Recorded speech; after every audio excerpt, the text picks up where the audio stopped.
Yo, what's up, guys? Paulie Malignaggi, Tommy Reno, and this is Tommy and Paulie's Big Fight Forecast. Another great week of boxing. We love discussing the gambling side of boxing, and this is exactly what you get here at Tommy and Paulie's Big Fight Forecast. Remember that anything discussed here on the podcast between Tommy and Paulie's Big Fight Forecast is not gambling or investing advice. It is strictly for entertainment purposes. Tommy, what's happening, bro? We got a big month of boxing, so every week is going to be a lot of boxing. I know Tama just pulled out, so that's one less fight for the month, but overall, it's a lot of boxing in January. Yeah, that one got pushed back to late March, I think March 28th. But yeah, we got two cards this weekend. They're both, oddly enough, on Friday. One's in Australia where you're going to be covering these fights. And Hmm. then the other one is, I believe, California. That's the Golden Boy card on the zone. So Yeah, Liam Wilson to kick things off, co-main event in Australia. yeah. That's the co-main event on my show. My show. By the way, the co-main event initially was Liam Paro against Yeah. Paddy Donovan, but Donovan pulled out. And here the talk seems to be that Donovan just wasn't ready for the fight. He was kind of partying into the new year. And then they pulled out with an injury. They never signed the contract, so they started getting worried. They told me they started getting worried, and then obviously he ends up pulling out, you know, very late. So the rumors here are that Donovan just basically effed it and just he was Yeah. never preparing for the fight to begin with. A But lot of yeah, New Year's fun. yeah. So Liam Wilson is now stepping into the co-main event. Decent card here. They got a little fun card. It's pay-per-view. It's a big show. I want to say this. Nikita Tszyu has been headlining through 11 fights several times. They said he's made it. They told me he made his pro debut on pay-per-view. You know what I mean? I think in a headliner, if I heard that correctly, you know? So it's a big deal. Nikita has not been brought up in the shadows like Tim was his first 10 or 12 fights. He's been sort of brought up right in the spotlight. And the kid is a psycho. We'll get into that later. So let's go with Yeah. Liam Wilson first, who's All right. who's who's had himself a pretty good career, right? I mean, he's was neck and neck with Navarrete. He could have probably won that fight. Yeah, he had never hit on the canvas. He was doing real well that first 4 or 5 rounds. He didn't have the most favorable refereeing in that fight. So Mhm. with Wilson, he's 17-3. He's got 9 knockouts. He's got good power. Southpaw, but the thing is a little alarming is that all three of his losses he got stopped in. All right, so he's never been beat on points. Now the guy he's fighting, which makes this interesting, Rodex Pyella is 12-1 with only one KO.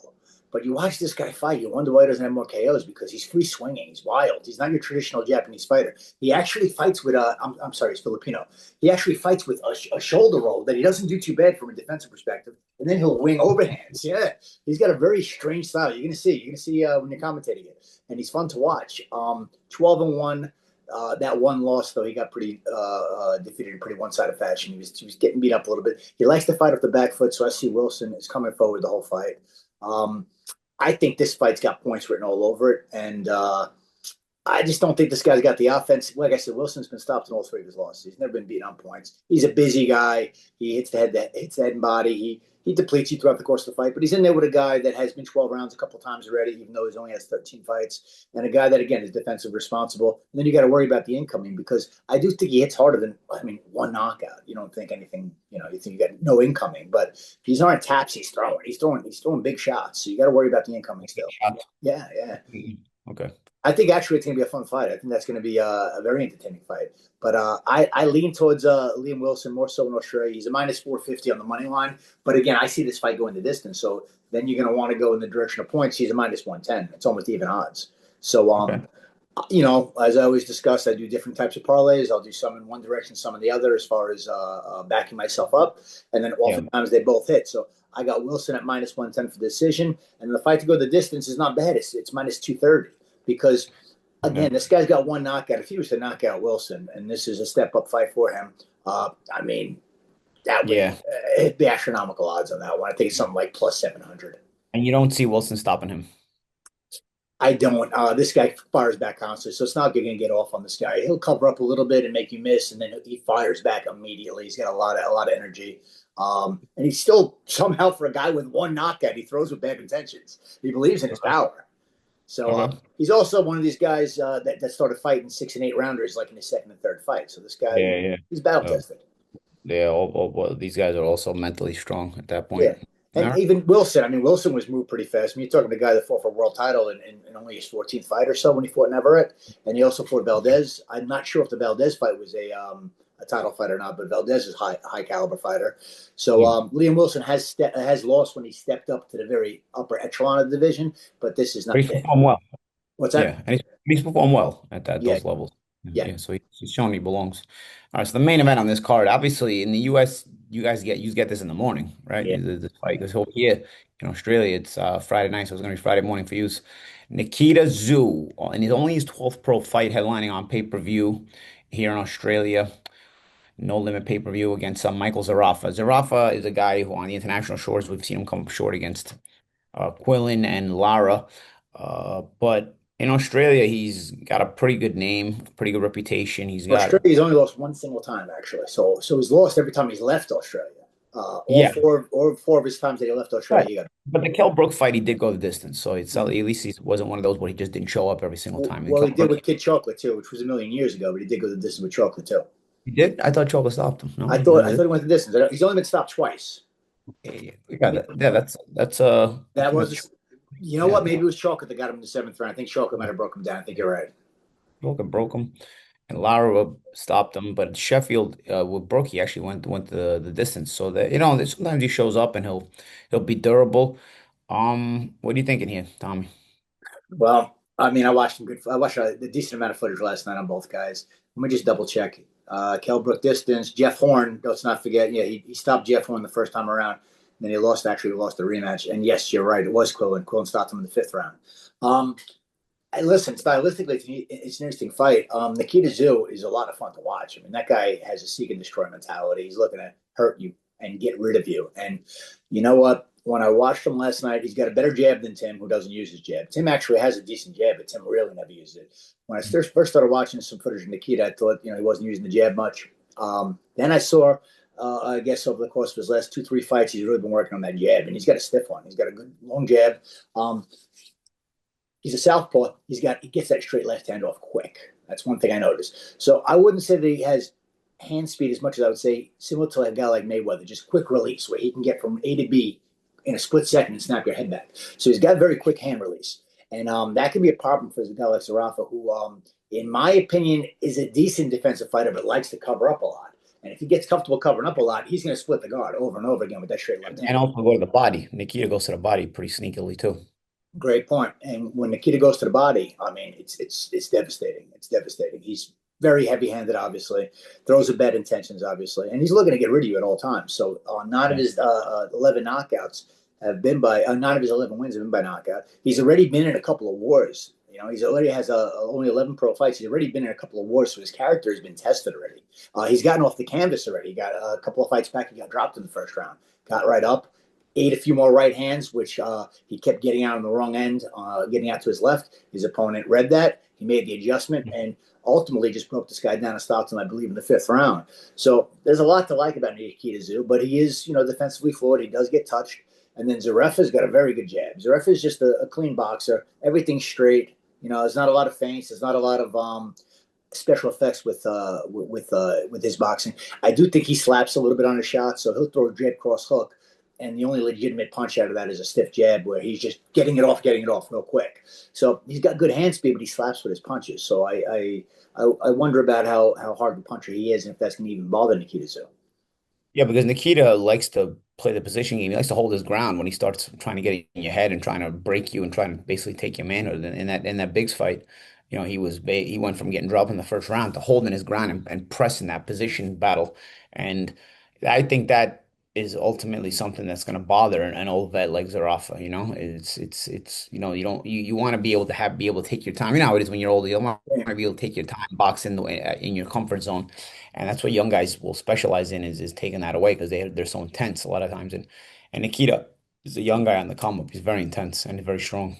I could see Zerafa getting off to a good start first couple of rounds. But one thing, the fight you just brought up with Briggs, if you notice, once Nikita started getting on the inside and banging him to the body, there was a lot of holding going on. Nikita wants to be at close range. She wants to be at medium and close range. She's not the best from long range. Sometimes he tries to box. Sometimes he'll go even to the back foot and try and be slick. But I like him on the inside. I like him from medium range. Zerafa does not want any inside work. So you get close to him, he's trying to wrap you up right away. And so stylistically, he wants to keep him at the end of his jab, at the end of the straight right hand, at the end of the straight punches, and medium to long range, where Nikita wants to be close. So this would be the kind of fight where Nikita's going to keep pressuring him. He's going to keep coming forward. And the more he touches Zerafa, I think you're going to see Zerafa begin to deplete and start to grab and hold because he's going to get uncomfortable. And I think Yeah. Nikita's gonna sense that this guy doesn't want any of that inside work and just keep roughing him up. The more of a rough affair it becomes, even though he only has 11 pro fights and he's lacking the experience, I think the longer the fight goes, the better it is for Zoo.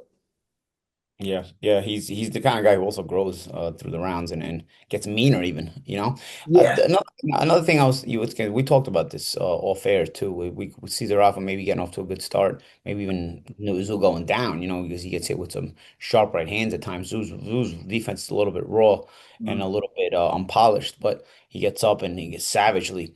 But another thing, I've been hearing Zerafa talk all week, and he's the guy who I want to box smart in the beginning. I want to take my time there's nothing you're not going to be taking. I don't think this is the kind of fight where Zerafa's going to be able to take his time unless he earns that ability to take his time, which means he's got to start fast, then try to take his time. Like once he gets the respect of Nikita Tszyu, because I don't think Nikita Tszyu is going to let him start relaxed and all this other stuff. I think Nikita Tszyu is going to get in his face. So Zerafa's going to have to make a decision very early if he's going to be willing to be that uncomfortable at this stage in his career. And that's the thing about being at this stage of one's career. You don't want to really deal with that high intensity fire, you know? Mhm. No, that's a good point. And Nikita is a lot different than Tim. If he was fighting Tim, I can say that would be a good game plan because Tim's economical with his output. So you can take your time and box with Tim and get yourself comfortable for a few rounds. Nikita's all over you. Nikita's not going to give you a chance to do that, especially if you start touching him. Yeah. You hit him with a couple of hard shots, you piss him right off. And like you said, he's Yeah, temperamental. yeah, He's an he's got a emotional little bit of that. fighter. Yeah, a little bit of that Trinidad effect to him, where if you hit him, you wake him up, and now you got to deal with this kind of Zoo who's you brought the killer out of him. You know, he's got a he's got a crazy mean streak. This is like a Jekyll and Hyde kid. I'm telling you, because you talk to him, he's very quiet. He's not a man of many words. His responses sometimes come off awkward when he's when he's talking. Matter of fact, I don't know. I think they were making a joke about it where he was basically like a media guy. I just asked him something about like his power or something like that. You know, why does he have the power that Tim doesn't? Some crazy. I don't know. I don't want to. Basically paraphrasing because I may be getting the story wrong. But again, there's a media guy that he'd never spoken to before, and he Mhm. basically said, "Yeah, when my parents made me, my mother was on top, and she said she wanted a strong boy." You know, so you just met this guy, you know. So And he probably he's said it with a cold, straight face, too, right? yeah, that's what I'm saying. He's socially he's a little bit awkward. Nice kid though, really nice kid. Like he'll smile at you and everything, but all of a sudden sometimes he's I see the way people react to him. They don't know whether he's serious, whether he's not. You know, Yeah, yeah, yeah. they don't know how to take him. Whether they're going So to potentially get stabbed or not. Or yeah, yeah, yeah, in their neck, you know, and like also at the press conference yesterday, they were asking him about if his brother's gonna come to support him, and he's like, I don't know, you got his number, call him. All right, yeah. I didn't know how to take that either, you know. So yeah, he can come off very genuinely nice, but also genuinely awkward. Is he a Mm. killer? Is he sweet? But in the ring, there's the savage that comes out of him, and he's nicknamed the Butcher. Yeah, yeah, And yeah. I like the nickname. Yeah. and they told me he likes to like make knives and swords and stuff. So and he likes to be out in the country. Like this is the kind of guy who like wants to kill his own food, you know? So Oh, man. he wants to, he wants to like he doesn't want to be in around the people. He likes to just be in his own time, his own space with nature. He's a little bit of a free-spirited kid, so Anybody that makes throwing knives, find I'm him gonna give totally it. interesting. And I'm still trying to figure out if he's a total psycho just in the ring or if he's a psycho in life. I'm still trying to Anybody figure. making throwing knives, I'm gonna give them all the space they want, man. Yeah, yeah. That's crazy. But I think he's gonna be fun. I think he has an Arturo Gatti-esque type of appeal to him. Just that Arturo was a temperamental guy. Nikita is not really a temperamental guy. He's very calm, which makes him more scary, I think, because he's a calm lunatic. Arturo was a temperamental lunatic, you know? Yeah, yeah. And now also, let's not forget that Zerafa's had problems with southpaws, and Nikita's a Yeah, southpaw. And like yeah, I said earlier, he gets that straight left hand off so quick, so quick. yeah, yeah. Um, yeah, and the odds are dead even. The odds are -110. So I mean, it wouldn't even be an upset if Zerafa won. I mean, it would be upset to people in Australia who are there for Nikita Tszyu. But yeah, the odds are dead even. They've leveled out at -110 each. I think that that's probably because Zerafa has so much experience and Of probably course. lately some prospects have been getting beat, so people are starting to come onto it. I I I'm just trying to gauge the energy of these two guys this week, and I don't know. It just to me it has felt like Zerafa's sort of half checked out. Like he's just not. For me, Zerafa's at his best when he's a prick in the press conferences, when he's being mean, when he's just not nice. And Zerafa's has been nice. It's almost And like he he's tried that. He actually tried that with Tim. He was trying to fight Tim for a while, and he was yeah at a couple of Tim's Zeus fights and called him out as he's getting out of the ring. He was a little aggressive in his nature. So you're saying that he's yeah. definitely not trying to. That same energy isn't for Nikita. Yes, that's what I'm saying. And they've told me, when he was also not talking trash when he went to the Lara route, the Lara fight, and he got himself blown away. So Mhm. it's like, if you don't have that self prick inside you, sometimes fighters have to have that. I was kind of like that, that sort of brings out the fighting spirit inside you. And if you're too calm and collected, it's almost like you're too kind of just floating around. You don't want to be floating into this fight with a Yeah. guy as Nikita Tszyu. So we'll see. Yeah, I mean, for Zerafa to have a chance, I mean, you're not gonna be able to just outbox Nikita Tszyu. You're gonna have to fight him in spots. And how much damage can he take, and how much damage is he willing to take? Because again, this kid is very heavy-handed, throws a bad intentions, and he throws punches from all conceivable angles. I mean, the guy's got to live in an awkward style at times. He changes levels. He'll set you up and throw a wicked uppercut and come right back with a back hook to the body. I mean, he throws a lot of creative combinations for a guy that only has 11 pro fights and not a lot of experience. And I don't want to say he's lacking a boxing IQ. I mean, as you said, he's an emotional fighter. He's an energy fighter too, but he's got that useful energy. But Well, he's you're only going to have when you're a knockout guy. Knockout guys traditionally don't need to have the boxing IQ that a boxer has to have, who has to yeah. navigate those 3 minute rounds and win each round. But yeah, Nikita sets things up. But I mean, again, to your point, bad intentions, and you hit him, you piss him off. And this is the kind of fight that bowls for him. If he gets into an in close toe to toe kind of war, that's going to make Zerafa just uncomfortable. That's not his game. He doesn't want to be on the inside. So Mhm. I think we'll know fairly on by probably round 3 or so what direction this fight is going in. If Zerafa is taking any punishment within the first 2 rounds, it's going to be a problem. He's kind of got to fight a clean, perfect boxing match. If the fight even gets to round three, 'cause I'm telling you, if Zerafa's not sharp early, if he's not intending to have to fight early, I think he can get blown away early again. Like he can't have a nonchalant approach to the beginning of this fight, and he for me he's been a bit too nonchalant. We'll see. Like obviously he's a veteran guy. He knows what he's dealing with. Does he? It's like you said. Does he want to deal with it? We'll see. Yeah, so my pick on that one, I am picking Nikita. And you know what, Paul? We've discussed this on the show over and over again, and in private. How have we not learned our lesson from these prospects? We're not even contenders yet. Because listen, 11 fights, you're fighting, your first or second 10 rounder. You're not a Mhm. contender yet. You're still a prospect, in my opinion. Mhm. Now, how many of them did we see get knocked off in 2025 where they fought a guy, a former world champion, or a top contender that was perceived to be past his prime or at the tail end of his prime, and then they get upset. A guy Yeah. like Tellez comes immediately to mind. We already had one last week with Figueroa Rivera, started 26 off that way already, and that cost me a couple of parlays. And I'm saying to myself, did I not learn from my mistakes of 2025? But I keep thinking that these prospects are ready, and they keep getting knocked off by the experienced guy. This on paper is one of those situations, but the thing is Zerafa passed it already. Yeah, that's the thing. And Zerafa was never as high level as certain other people, right? I mean, Zerafa never really performed at the highest level. In Australia, he did a little bit with the Horn fight, but you could also say that Horn was also very much past it. It was the two guys, you Yeah, that know. was the end of Horn's And career. even Brook, it was Brook at 154. It wasn't the same Brook as the welterweight Brook. And So the Brook fight was a long time ago, and a good thing. I like that you brought up Horn because I do see some similarities between the way the energy level and the way that Tim's Nikita Tszyu is going to rough him up on the inside, in the same way that Horn once fought. yeah, Horn obviously not as heavy handed, not as big of a puncher, but there are yeah. some similarities there. Yeah, good point. Good point. So I don't know. I mean, I'm calling the fight, but they made me give a prediction anyway. So I've already publicly predicted I think Nikita Tszyu stops him. So I mean, that's my pick, and that's a high plus money. That's a high. Yeah, no. And I was going to say on my end, I'm trifecta in this. I got Nikita on the money line at -110 because you're basically even odds. Mhm, Parlay that right into plus odds. I also like mhm, it for the stoppage, which is a +210. Okay, and then I'm going to back it up because listen, he's not getting beaten Australia on points by this guy. I just can't see it happening. So the fight to end of the stoppage one way or the other, should he get clipped, should something freakish happen, or about minus 330. Okay. Not bad. Not bad at all, man. All right, let's move on. We got the Golden Boy card next. Oh, that's Friday in the States. That's Friday night because the Australia card in the States is Friday morning. And what do we got? Manuel Flores was 21 with 16 knockouts. He's minus 130 against Jorge Chavez was plus 105. Very even fight, 14-0 1, 8 knockouts.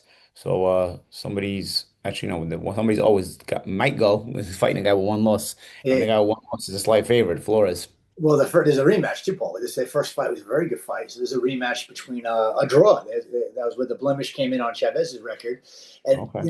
this was a very close fight.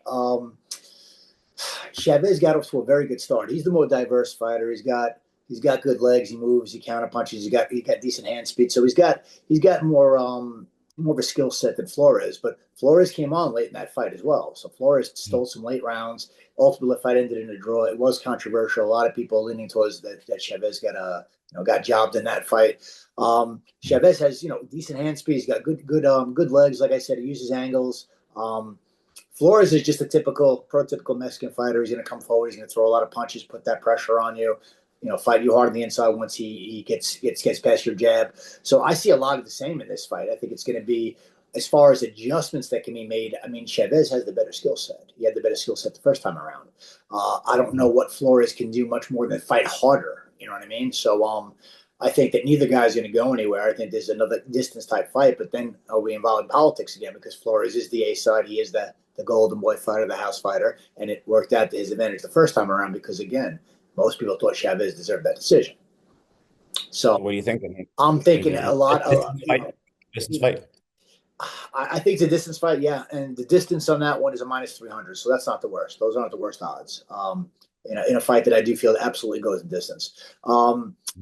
Chavez give different looks. So again, I think that he is more capable of doing just a little bit differently than he did the first fight. But ultimately, I see he doesn't really need to do a whole lot differently. He does what he does the first fight and doesn't fade late. And he didn't fade Mhm. badly. It was just a matter of Flores doing more than he did the first 5 rounds, which kind of amplifies matters maybe sometimes in the judges' eyes, where they see a guy doing a lot more and they give out a couple of sympathy rounds because there were people that thought Chavez won this fight as wide as 7-3 or 8-2. Yeah. Mhm. So maybe Flores got a couple of sympathy rounds early, and then when he came on late, the dramatic effect of him performing at a level that he wasn't performing in 2 rounds earlier, all of a sudden you look at the scorecards and you got 5 rounds apiece. Yeah. I mean, again, flip a coin. The odds are basically even minus 130 plus 105. Good politics rear its ugly head again. I don't know. I'm just going to stick with the safety here, bro. I'm going to go with the minus 300 because I like those odds and I think it's a safe pick. Yeah. And it's not, you said it's not the worst odds. No, Also, you could parlay it with like something in the Nikita Tszyu fight and whatnot, or, yeah. Wilson, you You know. parlay that with Nikita at minus 110. You're way into the plus odds. You're probably at a plus 180, 190. Yeah, yeah. All right, man. Let's move into Alexis Rocha as the main event. He's 25-1, 116 knockouts. He's a guy we've seen. He's plus 100s. This one's basically even money against Raul Curiel, 16-0, 114 knockouts. So good puncher. What are you thinking? Now the rematch, both of these rematches, their first fight was a fight of the year candidate. Um, they don't like each other too. They had a little bad blood going into the first fight. If I remember the story correctly, I believe they once trained in the same gym, and Rocha was the big prospect, and this was the 3, 4, 5-0 guy coming up, and Rocha was the big shot walking around the gym with a chip on his shoulder. And going Mhm. into this fight, Rocha came out to a quick start, good jab, feints, landing his shots, but Curiel is I would call him almost a poor man's Benavidez. He's got good hand speed, but needs his feet set right in front of you. But ultimately, over the course of the fight, he started wearing Roach down a little bit. I think Curiel is actually a very, very decent fighter. You see this 14 knockouts in the 16 fights. He never hurt Rocha in the first fight. So the first fight went the distance. I'm leaning in the direction of this fight going the distance. The first fight was a 12 rounder as well. I Mhm. think this fight goes the distance just the same. Um, Twist my arm. I think Rocha is the more talented fighter of the two, but this guy imposes his will on you. This guy, Yeah. has no He's fear. younger. Yeah, it takes a great Also shot. young factor. Yeah. He's hungry. It is another tricky one. There's a reason why these odds are so close on three of these four fights that we just covered. I mean, these are really tricky fights that can go in either direction. That's why sometimes I'm trying to just give the best value and the smartest pick. And sometimes that's just picking whether the fight goes the distance or the fight ends in a knockout, not getting greedy, you know? What's the distance on this fight? This is minus 240. I'm sorry. Yeah, minus 240 in the Rocha fight. Yes. Not bad at all. That's not No, that bad. not bad at all. And again, the first fight, nobody was hurt. These guys Mm. gashed each other for 12 rounds. There were a lot of momentum switches. There were a lot of swing rounds. It was a very close fight. This is one of those fights. That first fight was a fight where you're just like, when you watch a fight, and you're like, nobody deserves to lose here.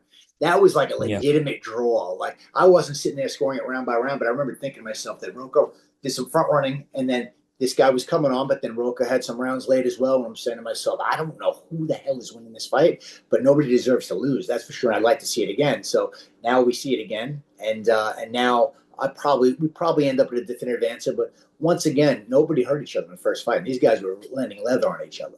So now that they know each other, now they're going to be even more focused. They know what the other one brings to the table. I'm sure they both trained even harder because you got to be mentally and physically prepared for a grueling, rough 12-round affair. I just see Mhm. this fight being more of the same. We're going to start at around 13, and we're probably going to end at around 24, and this fight goes in distance. Okay.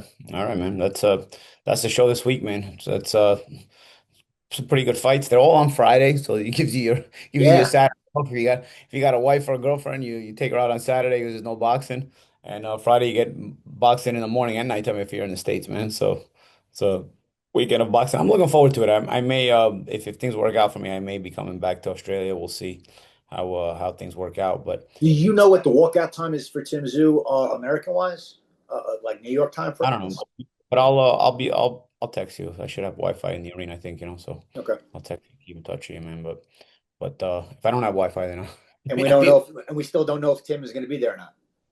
Do we know if anybody Tim. called? Did anybody call Tim? No, I don't know. It's still up in the air. I've heard from a couple of other people that he'd probably show up. I guess what the problem is that Tim changed his managerial team. They used to have the same managerial team, and which I think were cautious guys, Okay. and um and I think Tim has since switched, and so Nikita's still with those guys, and Tim is not, and that sort of creates a weird dynamic as well. So I don't know. Does It's a Nikita family. have the kind of fan base over there that Tim was building? Because Tim was getting very popular over there for a while, and I'm sure he Nikita's still pretty is. popular. Yeah. Well, Nikita's pretty popular because Nikita's career is coming up in the spotlight, so to speak. He's been in the spotlight since he turned pro. Kosh obviously was Tim. They kind of held him under the radar for his first dozen fights or so, and then he got really big. And Nikita's really never been under the radar. He's been sort of in the public, so he's rather popular. Zerafa is a popular guy here. This is a Spotlight. pay-per-view. It's a pay-per-view in Australia, so it's a Yeah, big fight. very So, cool. all right, man. That's Tommy Rainone. I'm Paulie Malignaggi. This has been Tommy and Paulie's Big Fight Forecast. Tune in every week for a look into our conversations and our thoughts on the gambling side of the boxing schedule. See you next time. Like, subscribe, and don't forget to comment and let us know your picks and your thoughts.